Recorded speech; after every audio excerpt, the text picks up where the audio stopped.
I'm Melissa Shanahan, and this is the Law Firm Owner Podcast, episode number 243.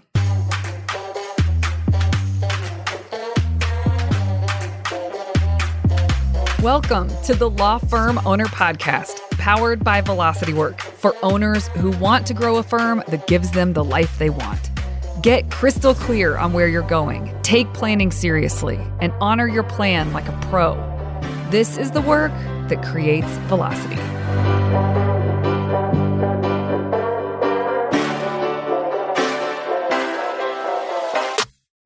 What is up, everybody? Welcome to this week's episode. I mentioned either last week or the week before, we started this year strong here at Velocity Work. We had a bunch of private client retreats early on and a group retreat that we led. It was a very busy January. So what I did was bake in at the end of the month a couple of days to go visit one of my best friends who moved to Charlotte last year. I haven't been to visit. I haven't seen her new life. And so I took some time to do that. So I left my boys here at home and went for a long weekend to visit her, and it was fantastic. So just relaxing and fun, good meals together. Got to see her new home she's building, met some of her new friends there. It was an absolute blast. So now we're back. And actually, on the way home, because I was coming from the East Coast, flying back to Denver, I stopped and worked with a private client for a day on something super specific that we dug into, and that was a great day as well. So I'm back, I'm refreshed, I'm ready to go, and it feels good. And I really needed that. I needed that space. I want to encourage each of you, and this sort of ties in with what we're talking about today on the episode. Each of you, please take time to think about what you need to keep you going strong. If I would have kept going at the same pace I've been going in January, I would have been a shell of myself come mid-February. I needed the space. And so I took it, and it was fantastic. And now I'm ready to go again. But it doesn't happen if you don't put it on the calendar. If you're anything like me, I'll take the space because I have to, because I'm crashing, and it messes things up. But if I plan it, I put it on the calendar, I can take the space. It's expected that I'm going to take the space, and it makes everything easier. So planning ahead makes a big difference. And that does actually bring us to what we're going to talk about today. What we are talking about today is course correction and how to course correct more often, which means basically faster.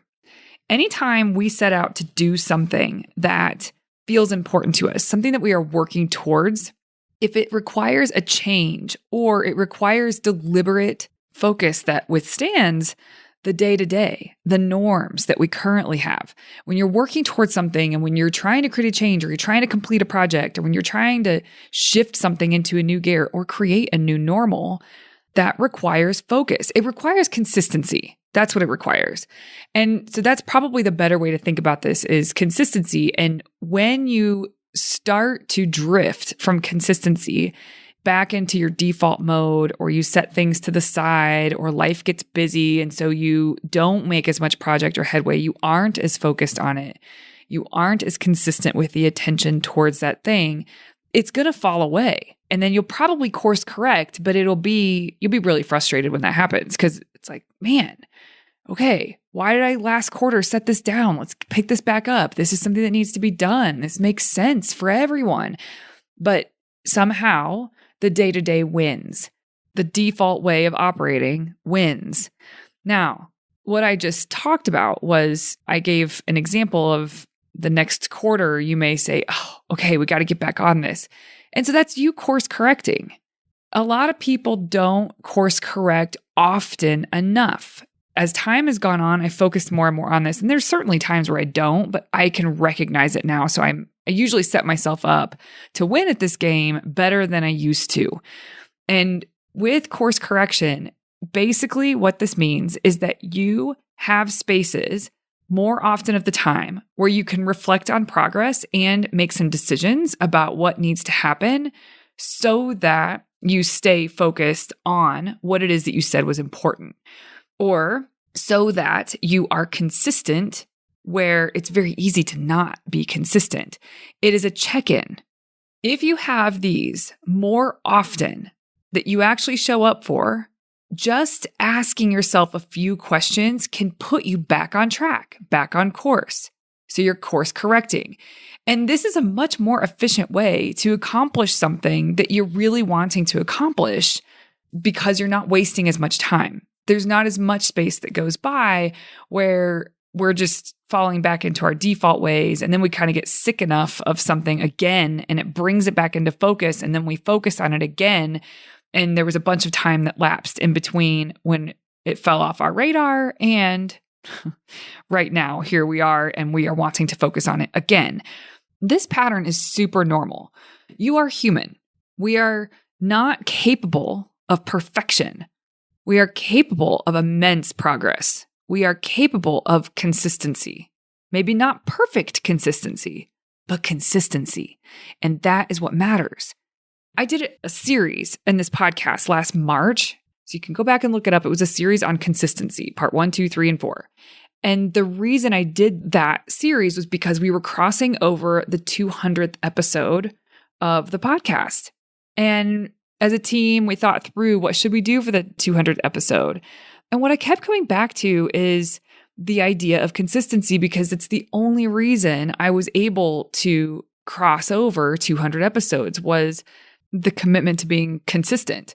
Now, the journey behind the scenes wasn't perfect, and the consistency required a lot of me at times. And my point here is that consistency is what matters. And when we set out to do something, recognizing how important consistency is, and in order to stay consistent, your focus has to stay high. Your awareness has to stay high. Your commitment to that thing has to stay high. And there are times where we get sidetracked, where all the things that are vying for our attention in the real world pull at us enough where we start to drop or lose focus on the thing that we said we wanted to accomplish. And what is required in those moments is course correction. And when you course correct more often, you stay the course more of the time, which means you will get to your result faster and with less friction. You'll still have friction, but it'll be less friction because you're course correcting so much more often. So the question becomes, what can you do to ensure that you course correct more often? And that's a very different question than what can I do to stay perfectly consistent towards my goal? Yeah, of course, you have plans to be consistent. You have plans on what you're going to do in order to take yourself to the goal. But the important question becomes, after you've made those plans, what am I going to do to course correct more often? To ensure that I course correct more often? How are you going to set yourself up to win at this game? When you ask yourself this question or these kinds of questions, that means that you are giving the thoughtfulness that this result deserves. You're giving the thoughtfulness that you deserve in order to achieve the result. And if you don't give it this level of thoughtfulness, when you get off track, chances of you staying off track for longer than is necessary is very high. When you do have a plan on course correction, you make sure that you aren't wasting as much time drifting off path. So in order to course correct, what does that look like? What do we do? How do we course correct so that we ensure that we aren't being inefficient towards where it is we say we want to go, the result that we say we want to create? It comes down to check-ins. Now, there are a couple of different ways you can do this for yourself. Number one is you get accountability so that the check-in is with an outside party. So for instance, mastery group members for sure use our calls that we have every week as a time where they can course correct. It's a wake-up call. It pulls them out of their day-to-day, has them evaluate their progress towards certain things, and is really useful. I also often call this the reset button. I want them to use these calls as reset buttons. They don't have a bunch of homework to do before they show up. Their job is to be present on these calls and use it, leverage those calls to course correct, to stay on track, to get back on track so that they don't waste as much time out in left field. And that works quite well. So having an outside party where you have to show up, you have to be reminded, you're going to be challenged to think about these things that you have said mattered. Another is to have check-ins with yourself, which I highly recommend, even if you do have outside accountability. Because the more that you strengthen this relationship between you and you strengthen the trust that you have that you will follow through, not because you're a robot, not because you're a perfectionist, not because you are a superwoman or Superman. It's because you have these check-ins. That's how we stay on course. And if you check in with yourself, I do have something I recommend that you can use, but you could also infuse anything else that feels like it might be useful. What I recommend is that when you sit down to check in on your progress towards a specific thing, and I'll talk about specificity more here in a moment, you ask yourself, how engaged have I been towards this result that I'm trying to create? And this is a tool I learned years ago called the engagement scale. So you rate yourself on a scale of 1 to 10 in terms of how engaged you are at creating the result that you want to create. Whatever number you land on, and 10 means there's no room for improvement, and 0 means clueless. Whatever number you land on, the question then becomes, what could I do that would make it so that I could rate myself just a notch or 2 higher? I'm going to repeat that. What could I do that would make it so that I could rate myself a notch or 2 higher on this engagement scale? Your answers there are the very things that you need to calendar, you need to do, you need to make sure that you make time for. And it's probably worth mentioning that the question isn't, what do I need to do so that I could rate myself a 10? That's not the question. The question is, what do I need to do so that I can rate myself a notch or 2 higher on this engagement scale? Because again, we're not shooting for perfection, we're shooting for progress. Staying plugged in consistently is progress. Expecting yourself to consistently be perfect towards this thing is unrealistic and you will fall off. You will not achieve what you set out to achieve. It is not worth your time to entertain it because it doesn't work. People want to do that. They say, oh, I rated myself a 6 on the engagement scale in terms of how engaged I am currently. What could I do to be a 10? And so then they'll flame up and they'll flame out, which is the wrong approach. Consistency requires small, consistent steps in the right direction. When you flame up, you're going to flame out just as quickly. And that is the nature of this. This is the nature of how this works. And when you try to defy nature and how nature works, you're working against yourself. So don't do it. Don't try to shoot for a 10. Try to shoot for a notch or 2 higher. Every week, if you focus on that, you will make the kind of progress that will blow your own mind. So let's do that, shall we? If you're anything like me, you have a tendency to flame up and take big swings at something. And then before you know it, it's just such an afterthought. And then things will come back around where you'll think, why didn't I follow through on that? Oh my gosh, I wish I would have. If I would have followed through on that, I'd have the result now. But now here I am, starting over again or starting again. And that's okay. And if you find yourself there, that's okay. But can we not keep repeating that pattern? And the way that you prevent the pattern is to course correct more often and ask yourself, what's next so that I can rate myself higher on this scale in terms of engagement towards getting the result. Okay. Now, the other thing I will say when it comes to specificity, the more specific that you are when you are thinking about what you are going to accomplish, the better off you'll be and the easier it will be to course correct. If you have a general something that you want to get better at, leadership within your firm, for example, that's pretty general. And it's not that you won't come up with answers with the questions that I've posed before. You will be able to rate yourself in terms of engagement. You will be able to come up with what you need to do in order to be able to rate yourself a notch or 2 higher. And so you can make progress there. But when you have a specific thing you are shooting for, that changes everything. It speeds you up because you have a specific thing that you're shooting for. So it lets you be more pointed with your actions, line yourself up with something extremely specific. If you do have a general area that you want to get better with, I don't want to discourage you from going for that.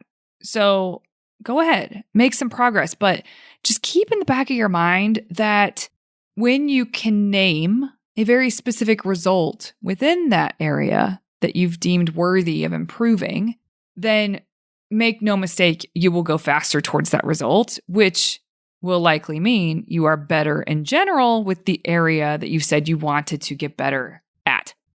So for instance, if you have an area of your practice that you know is not operating as efficiently as it could, then oftentimes when someone isn't great at this for themselves and they haven't had training in this and they don't have facilitation with thinking through this, they could just say, I'm going to increase efficiency in this practice area.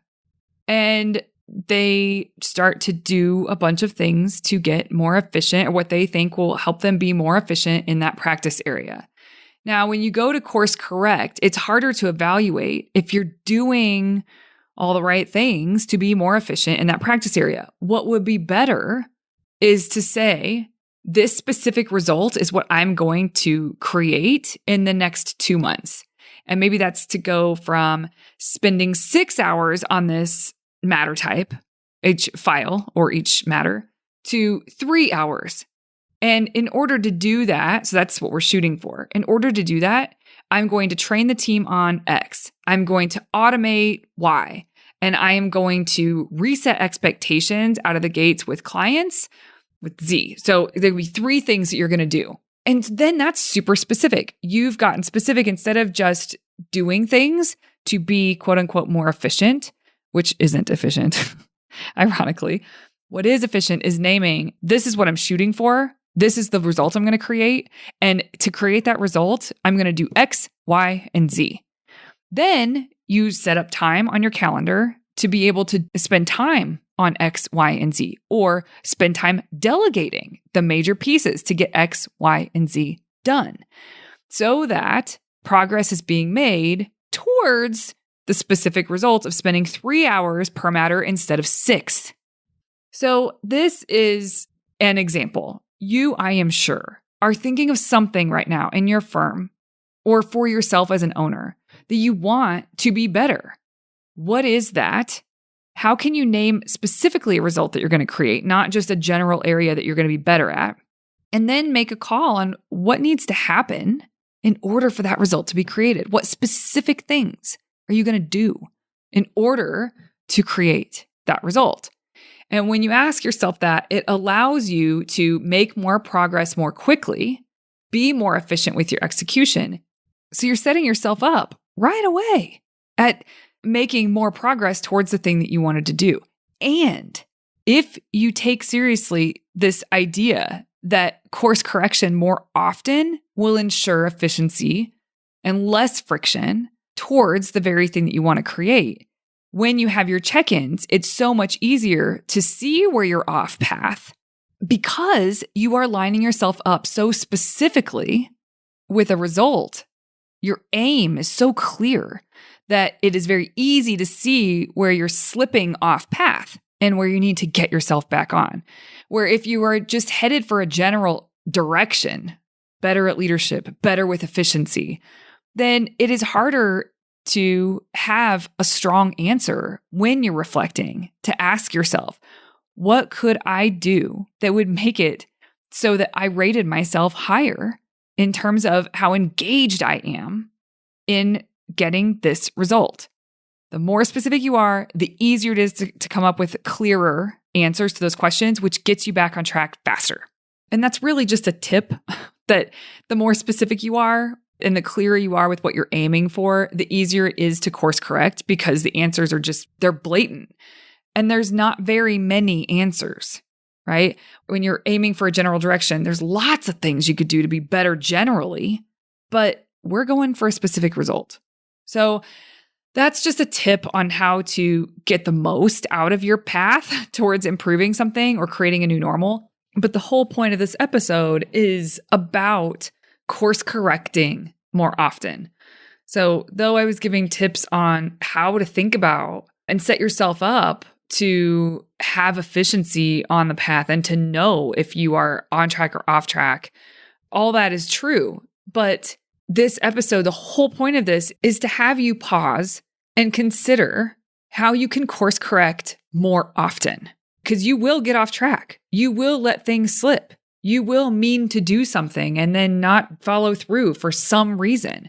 And how can you course correct more often? Because the sooner you course correct, the sooner you can get back on track. And there isn't such a lag between where you are now and the result.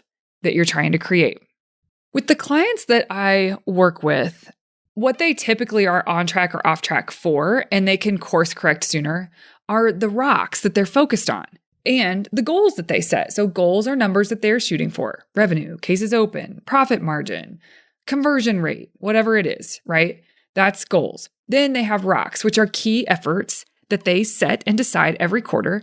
And those key efforts are decided because those are the levers that members and clients are going to pull in order to take themselves to their goals. Now, they're usually some sort of project, implementing a system, making a key hire, launching a marketing campaign, whatever it is. Deciding those things and then lining yourself up to get those things accomplished or completed. There's often times where with at least one of the rocks that have been chosen, someone starts to get off track. Life gets busy, work gets busy, and this thing starts to fall out of focus. But we have our calls so that they can come on the call and they can use that call to course correct, to push the reset button, to get back in the game, to figure out what's one step that they can take. And so consistency is a lot easier when you have course correction built in. I talked earlier about course correction and what it looks like, the question you can ask yourself. It's a quick check-in. It doesn't have to be something major. I'm going to offer you a couple things to think about for a check-in that I haven't said yet on this podcast. The first thing is to do Friday Wrap. We teach a process called Monday Map, Friday Wrap. You can get it on our website, velocitywork.com. You can opt in for it. And it is a guide that walks you through how to plan your week and then honor your calendar and all the things to think through. It is a very thorough guide. Now, initially, some people are overwhelmed by it, but that is why we have support inside of Velocity Work.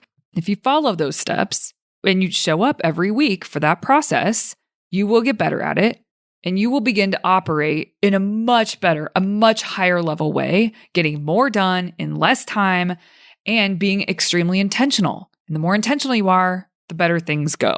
Well, Friday Wrap is a part of that. It's the shortest, easiest part of the entire weekly process. It is 3 questions. It's a check-in with yourself. It has you look back at the week and evaluate. Just takes a few minutes to think through and evaluate and reflect on areas of opportunity that you have to shift into operating in a way that really serves you and supports you in the firm. And this is a very obvious, easy way to begin to course correct. And people find that they do course correct. That's the whole point of it being a weekly practice. And so when you course correct there, at least it's happening weekly, which brings me to the next thing that I want to make sure I share on this episode. And that is you need to decide on a cadence for when you're going to course correct. How often? And you get to decide what feels appropriate right now. Weekly's fine. If that feels right to you, just do weekly. Start there. There are times though, and I wouldn't go beyond a week. Y'all are too busy. There's so much going on. It's so easy to fall off track because you're honoring some other things that have popped up and you just don't want to live in that space where you're reacting to the world. If you have a week of it, you have a week of it, but course correct so you don't have weeks of that where you get really off track. So I wouldn't go longer than a week for a check-in on course correction.